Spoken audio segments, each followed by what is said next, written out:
और इस कलिकाल में अगर भगवान का कहीं दर्शन करना है, इस कलिकाल में यदि परमात्मा का कहीं दर्शन करना है तो अपने घर में विराजमान अपने माँ बाप का दर्शन कर लीजिए, सारे तीर्थ और सारे देवताओं का दर्शन कीजिए।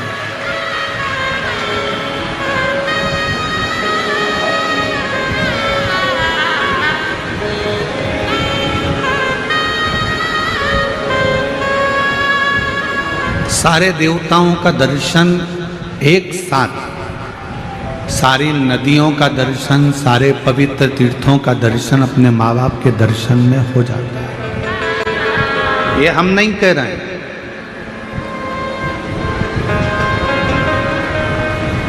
ये हमारे विट्ठलनाथ जी की कथा कर रहे हैं,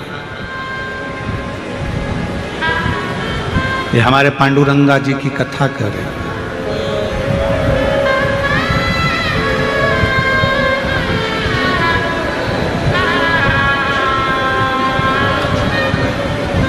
भगवान शिव उस समय पर कैलाश पर विराजमान थे, काशी में निवास कर रहे थे, आनंद के साथ बैठे हुए थे और भगवान को मालूम पड़ा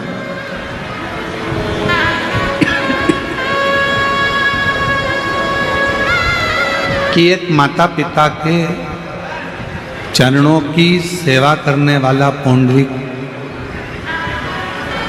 माता पिता के चरणों की स्तुति करने वाला पौंडरिक, माता पिता के चरणों का अनुमोदन करने वाला पौंडरिक, माता पिता की सेवा में तल्लीन रहने वाला पौंडरिक अपने माँ बाप की सेवा कर रहा है और भगवान हरि विट्ठल उसके लिए भगवान नारायण अपना बैकुंठ छोड़कर पंढरपुर की भूमि पर पधारे हैं।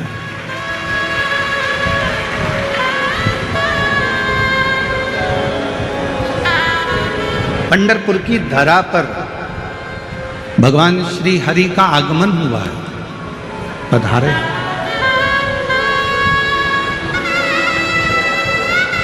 शिव जी के पास सूचना पहुंची, भगवान देवादिदेव महादेव तुरंत तैयारी कर लिए। पार्वती जी ने पूछा कहाँ जा रहे हो? भगवान शंकर कहते हैं आज मेरे नारायण अपना बैकुंठ छोड़कर पृथ्वी पर आए हैं, पृथ्वी पर।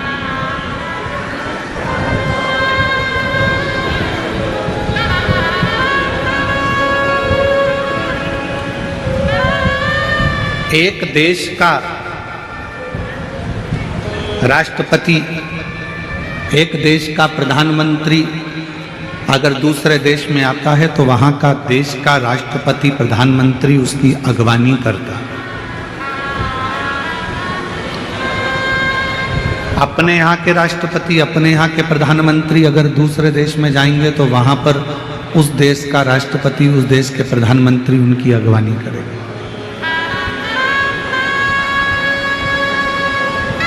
जब मृत्यु लोक के देवादिदेव महादेव इस मृत्यु लोक के देव हैं, ये पूरी पृथ्वी का भार, ये पूरे मृत्यु लोक का भार, संपूर्ण पृथ्वी जल तल आकाश का पूरा भार भगवान शिव के पास है।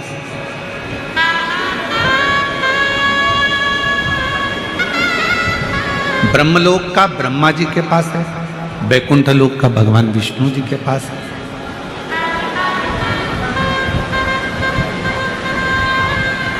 तो भगवान शंकर का भी एक क्रम है। जैसे ही नारायण पृथ्वी पर आए तो सबसे पहले शंकर भगवान ने जाकर उनसे मिलना चाहा। तिरुमाला के शिखर पर वेंकटेश भगवान जब बैकुंठ छोड़कर तिरुमाला पर आते हैं तो भी भगवान शिव जाकर उनका आदर करते हैं, कपिलेश्वर महादेव के रूप में विराजमान होते हैं। नाथू द्वारा में मेरे गोवर्धन नाथ जी, श्रीनाथ जी बाबा आकर बैठते हैं तो एक लिंग जी के रूप में जाकर भगवान शिव उनको स्वागत करते हैं। बद्रीनाथ में जब नारायण आकर बैठते हैं तो स्वयं केदारनाथ जी के रूप में जाकर भगवान शिव उनकी अगवानी करते हैं।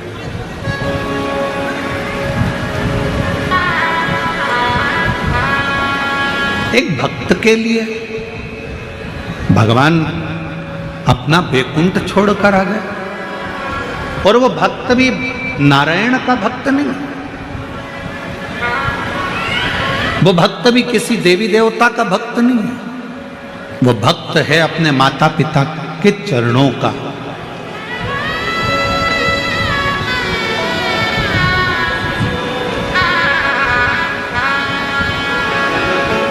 बस पहचान गया कि इन्हीं चरणों के माध्यम से मुझे परमात्मा मिल सकता है,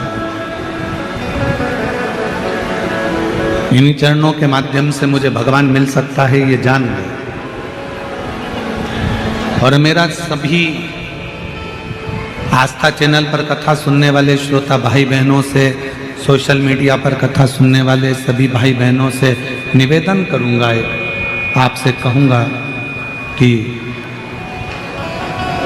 आप कहीं नहीं जा सकते, आप किसी को नहीं मानते, आप किसी को नहीं सुनते, मत सुनो। आप किसी को नहीं मानते, मत मानो। आप कहीं नहीं जाते, मत जाओ। आप किसी के आगे शीश नहीं झुकाते, मत झुकाओ। आप किसी को प्रणाम नहीं करते, मत करो।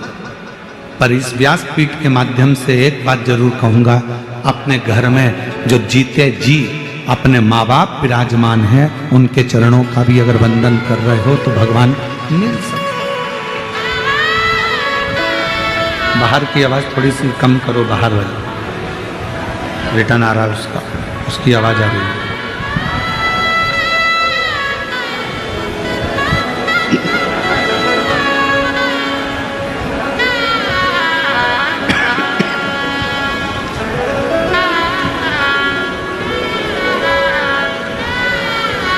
एक माता पिता में भी परमात्मा का दर्शन होता है। प्रथम वारकरी, प्रथम वारी करने वाले, प्रथम वारी भरने वाले एक ही हैं, वो हैं मेरे भगवान शिवदेव, देवाधिदेव महादेव। सूचना मिलते ही नंदी को साथ लेकर परिवार के साथ चल दिए सीधे पंढरपुर की ओर, सीधे पंढरपुर।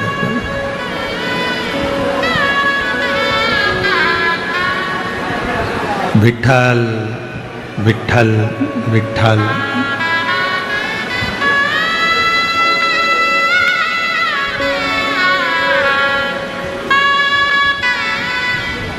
जपते जपते जपते। और जो पंढरपुर की भूमि पर देखा कि भगवान शिव आए हैं, एक माता पिता की सेवा करने वाले के लिए जब नारायण पृथ्वी पर आ जाते हैं, और जब एक वारी करने वाला पैदल चलते चलते चलते चलते विठल विठल विठल विठल विठल विठल करता करता पंढरपुर में पहुंचते हैं, एक वारी करने वाला जब हरि विठल का नाम लेता लेता लेता लेता पंढरपुर की पवित्र भूमि तक पहुंचते हैं, तो जैसे शंकर भगवान वारी करते करते आए तो नारायण दौड़ कर गए और वारी करने वाले शिवजी को उन्होंने कंधे पर नहीं, अपने हाथ पकड़कर नहीं, वारी करने वाले शंकर भगवान को अपने सिर पर धारण कर कर लेकर चले।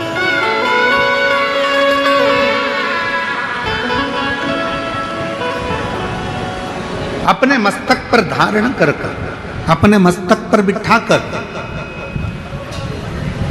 अपने मस्तक पर उनको बिठाकर मंदिर के अंदर प्रवेश कर। और हे मेरे नारायण में, मेरे शंकर भगवान में, मेरे देवताओं में, मेरे भगवान में कोई भेद नहीं है।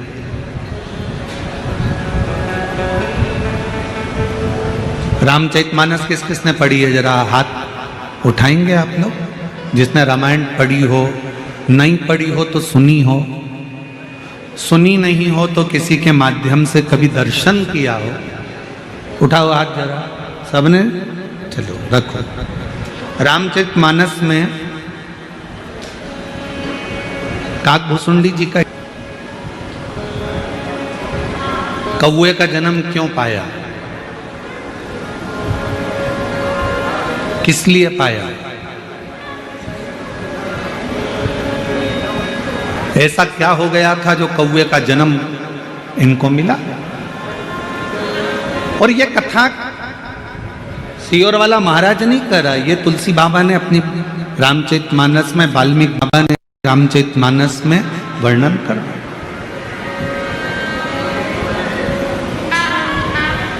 कौवे का जन्म क्यों मिला, किस लिए, किस कारण? केवल एक कारण था। अयोध्या में रहते थे काकभूषुंडी, पूर्व जन्म में एक सुंदर परिवार में उनका जन्म हुआ था और अयोध्या से वो सीधे वहाँ से अयोध्या छोड़कर उज्जैनी चले गए, अवंतिकापुरी। और अवंतिकापुरी में जाने के बाद एक गुरु मिल गए उनको और उस गुरु की शरणागति उन्होंने ग्रहण करी। ये शंकर जी के सिवाय किसी को नहीं मानते, भेद करा। एक दिन गुरु जी ने समझाया कि नारायण में और शिव में कोई भेद नहीं, शंकर में और भगवान विष्णु में कोई भेद नहीं, राम और शिव में कोई भेद नहीं, कृष्ण और शिव में कोई भेद नहीं।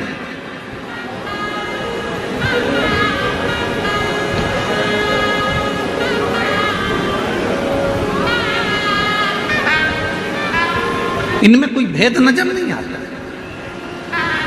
फिर भी वो नहीं माना और उसने भेद करा और गुरुजी से बात संवाद करा तो गुरुजी को क्रोध आ गया और गुरुजी ने कह दिया कि तू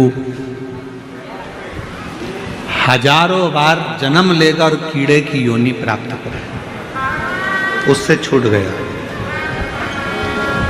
1000 बार जन्म लेने के बाद उससे जब छूटा तो एक ब्राह्मण के घर में जन्म लिया और ब्राह्मण के घर में जन्म लेने के बाद भी उसने मंत्र में भेद करना, भगवान में भेद करना, परमात्मा में भेद करना नहीं छोड़ा।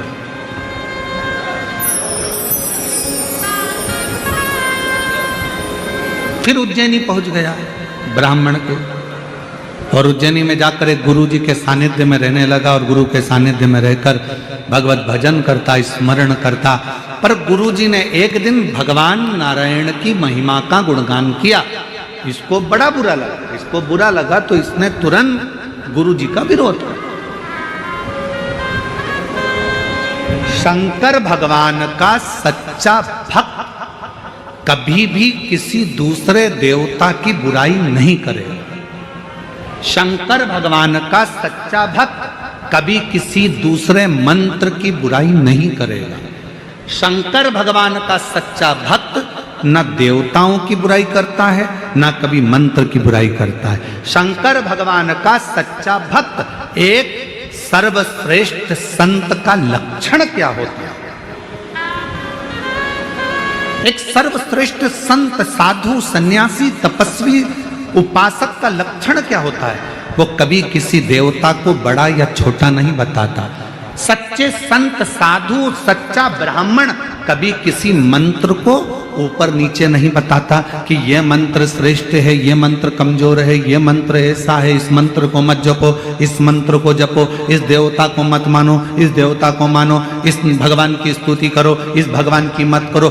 सच्चा संत, सच्चा शिव भक्त, सच्चा गुरु, सच्चा पूजनीय अगर कोई ब्राह्मण है, कोई संत है, कोई साधु है, कोई तपस्वी है, कोई साधक है, कोई उपासक है, तो वो देवताओं में कभी भेद नहीं करेगा, मंत्र में कभी भेद नहीं करेगा। किसी मंत्र को और किसी देवता को ऊपर और नीचे कभी उसको तराजू में नहीं तोलेगा। वो कभी नहीं कहेगा कि नहीं नारायण बड़े हैं, शंकर छोटे हैं, शंकर बड़े हैं, नारायण छोटे हैं, ब्रह्मा बड़े, भगवान विष्णु छोटे, राम बड़े, कृष्ण छोटे, कृष्ण बड़े, राम छोटे, शिव बड़े। ऐसा कभी वो भेद नहीं करेगा।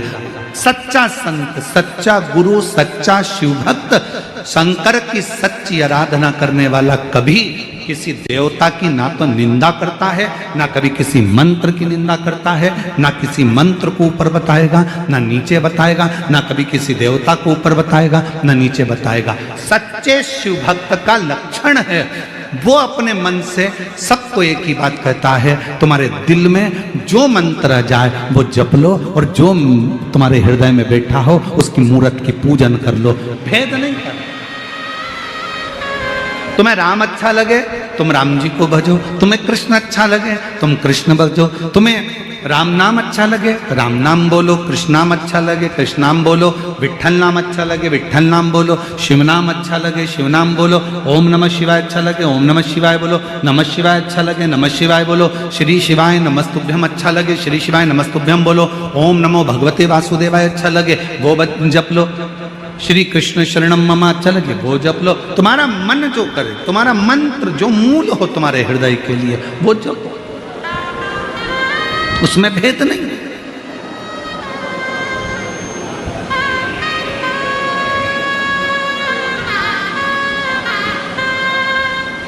हम तो जपते हैं श्री शिवाय नमस्तुभ्यम, हम तो जपते हैं श्री शिवाय नमस्तुभ्यम, हम जपाते हैं श्री शिवाय नमस्तुभ्यम, हम जपाते हैं श्री शिवाय नमस्तुभ्यम, श्री शिवाय नमस्तुभ्यम, हम जपाते हैं श्री शिवाय नमस्तुभ्यम, हम तो जपते हैं श्री शिवाय नमस्तुभ्यम। यहाँ कौन हीरा का परखदार? दो चीजों का परखदार दुनिया में मिलना कठिन है, और फिर निवेदन करूंगा, हीरा का परखदार तो मिल सकता है पर तुम्हारी दिल की पीड़ा का परखदार मिलना बहुत कठिन काम है। दुनिया का सबसे कठिन काम है जो पीड़ा को परख है। हीरा का परखदार फिर भी मिल सकता है, बता सकता है 50,000 का है, 1 लाख का है, 10 लाख का है, पर दिल की पीड़ा कौन समझे?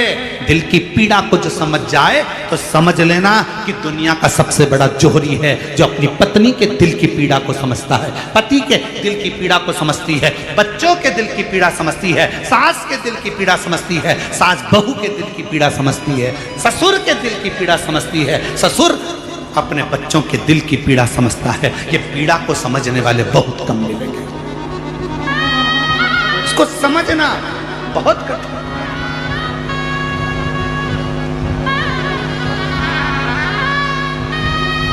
कभी कभी मिलने वाली, चलो मैं तुम्हारे साथ चलूं।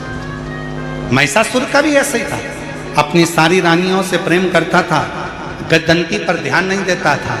महिषासुर मर गया, प्राण जिस दिन छूटे, अंतिम संस्कार जिस दिन हुआ, उसके कुछ समय के बाद गजदंती को मालूम पड़ा कि मेरा गर्भ ठहरा हुआ है, मेरा गर्भ है, ये गजदंती को मालूम पड़ा। पति दिखता नहीं था, उसने तो शादी इसलिए करी थी गजदंती से क्योंकि वीर बड़ी थी। गजदंती का नियम था, जिस रास्ते से निकल कर जाती थी उस राह में अगर कोई विधर्मी भी खड़ा हुआ है तो उसके शरीर के तेज से वो जलकर भस्म हो जाता था।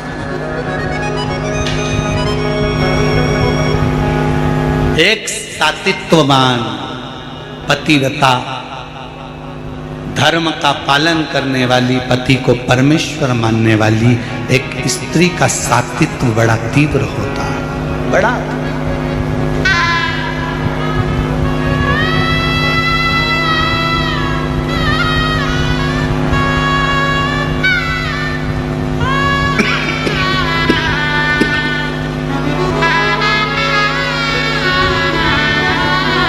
कितनी माताएं बैठी हैं जो अपने पति के रोज पांव